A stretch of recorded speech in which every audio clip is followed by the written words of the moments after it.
के रूप में समझता है। जैसे उदाहरण मैं आपको बताऊं, कोई शब्द मैं आपके सामने रखूं, एक शब्द मैं कहूं आपके सामने आम। आम शब्द सुनते ही आपके भीतर आम का चित्र बनना शुरू हो जाएगा।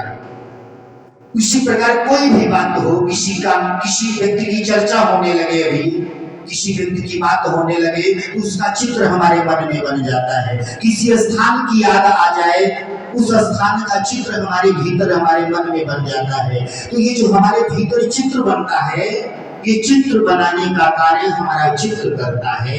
चित्त का कार्य है चित्रण करना। उसके बाद कार्य आता है बुद्धि का। बुद्धि विश्लेषक होती है। बुद्धि क्या सही है, क्या गलत है, क्या अच्छा है, क्या खराब है, इस बात का विश्लेषण करती है।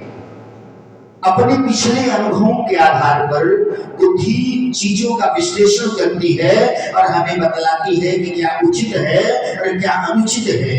ये विश्लेषण करने का कार्य बुद्धि करती है। निश्चय करने का कार्य बुद्धि करती है कि सही है कि गलत है।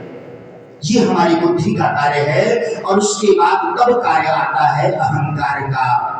अब देखिए, इतनी प्रक्रिया के बाद हम कोई कार्य करते हैं। किसी कार्य के पीछे हमारा शरीर इतनी प्रक्रियाओं से गुजरता है, तब हमारे द्वारा एक कार्य किया जाता है।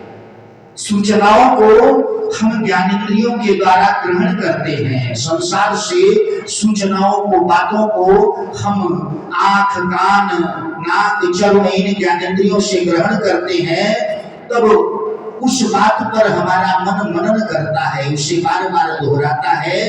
तब चित्त उसका चित्रण करके हमें समझाता है। तब बुद्धि उसका विश्लेषण करती है कि ये सही है कि गलत है, उचित है कि अनुचित है। तब हमारी बुद्धि हमारे अहंकार को आदेश देती है और तब हमारा अहंकार उस बात को कर्म के रूप में संसार में करके प्रतिपादित करता है। एक कार्य के पीछे इतना वैज्ञानिक, इतना सूक्ष्म सिद्धांत चलता है।